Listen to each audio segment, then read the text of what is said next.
when you tell China it'll cost so much to do something, they don't come out with a different answer. When engineers talk to each other, the language is not subject to interpretation. Otherwise, you couldn't build bridges. I think your structure meant this. Oh no, the structure should be this thick. No, you can't do that. In science, technology, mathematics, chemistry, pharmacology, all that language is not subject to interpretation.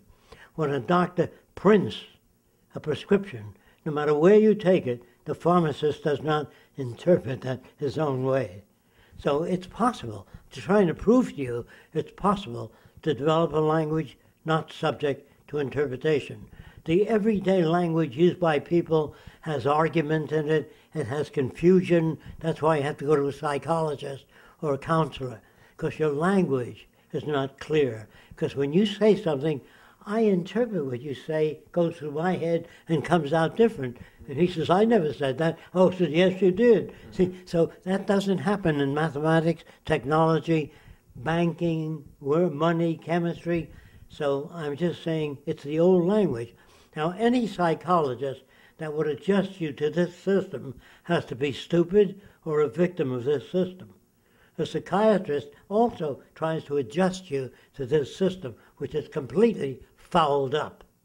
So I'm trying to tell you something. Your schools, your social institutions, your universities, your commercial radio and television are all operated, 90% of them anyway, by the monetary system. So you don't get truth anywhere. There's a person who comes to see me sometimes and says, I'm a truth seeker. You'll hear that time and time again. In order to seek the truth, you'd have to know everything. How would you know what you're seeing is true or not? You have to be smart beyond description. So there's no such thing as a truth seeker. Then there's a person that says, well, Jock, you're a utopia. You want to build utopia. There's no such thing as utopia. Any city that's designed today will be improved tomorrow. There's no final frontiers. You can't design the best laptop. Because next year it'll do more. Today, most cameras don't have film. They have solid-state systems. So what will the future be like? No one really knows the detail of the future. But it'll never arrive at the ideal society. It's like saying, design the best television set. You can only design the best television set up to now with what you know. But the person talks about final frontiers. That's stupid. They also talk about intelligence. There's no such thing. An intelligent electrical engineer of 75 years ago couldn't get a job today. So what you call intelligence then is not intelligence now. So intelligence is an ongoing process. The more you learn as time goes on, you never get there. Is that clear? You can't design the best of anything. Then they tell you, at least we're civilized. No way. It's an ongoing process. A civilized country would not have war, crime, prisons, police. All those are byproducts of an insufficient culture. An insufficient culture makes laws. All man-made laws, I should say most of them, are worthless. When we sign treaties with other countries, if that treaty doesn't serve our interests, we will violate it. So treaties and laws are attempts made to control human behavior. The only laws that really count is natural law. If you don't eat nutritious food, get enough sleep, no matter what your philosophy is, you get sick. So if you have a population larger than that which the area can support, you'll have starvation and territorial disputes. As long as you have a population that coincides with the carrying capacity of the earth, you'll be able to get on. As long as you use science and technology and make all its findings available without patents, free of charge, to all the nations of the world. When you own patents on nutrition, drugs, medical devices, you hurt people. So the future, every human being will live very well. I'm not talking about a handout society. I think that What the Venus Project proposes is a society where everyone will live better than the wealthiest people today. Everyone. Now, is that possible? Let me give you an example. The middle-class American today, or the middle-class person in any advanced society, lives better than kings. They have air conditioning in their car. They have communications in their car, telephones. They fly and fly. Even the Arabs used to think of a magic carpet. The guy sat on the carpet and they flew around and they thought that was fantastic.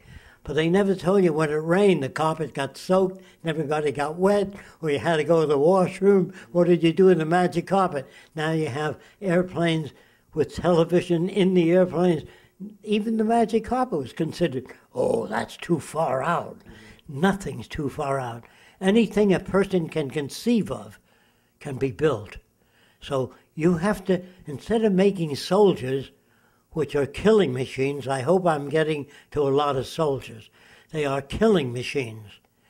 We would educate soldiers to become problem solvers, send them to universities free of charge, so they learn how to solve problems rather than kill. When you kill, you build hatred for the future.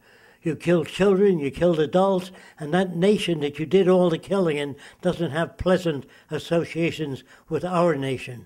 The Jewish and Arab situation, Palestinian problem will go on and on and on until the earth is declared common heritage.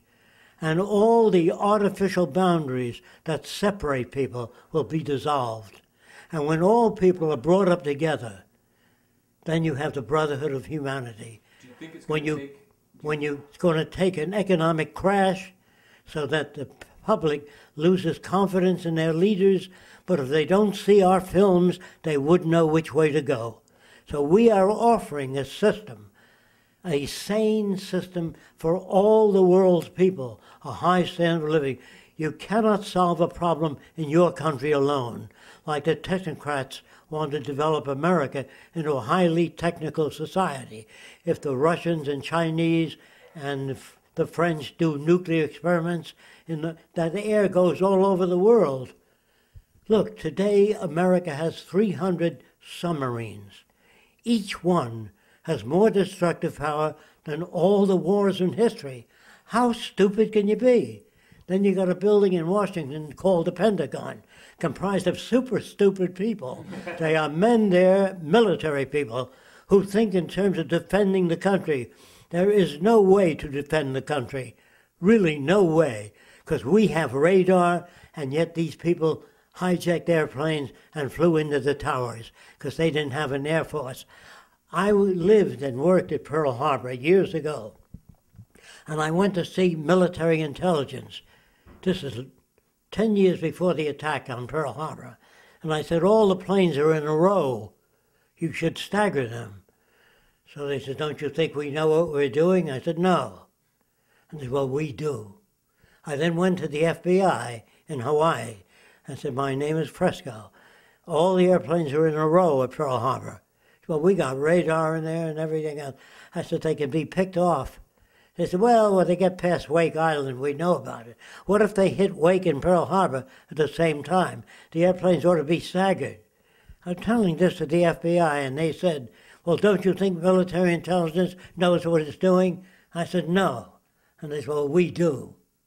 There was no recording made of that.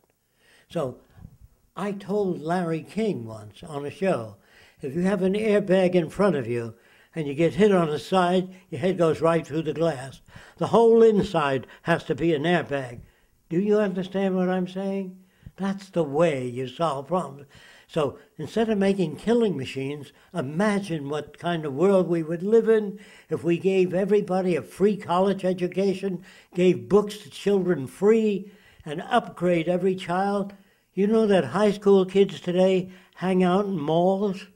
There's no place to go. There should be art centers, music centers, cultural centers, and we should give books to people for nothing.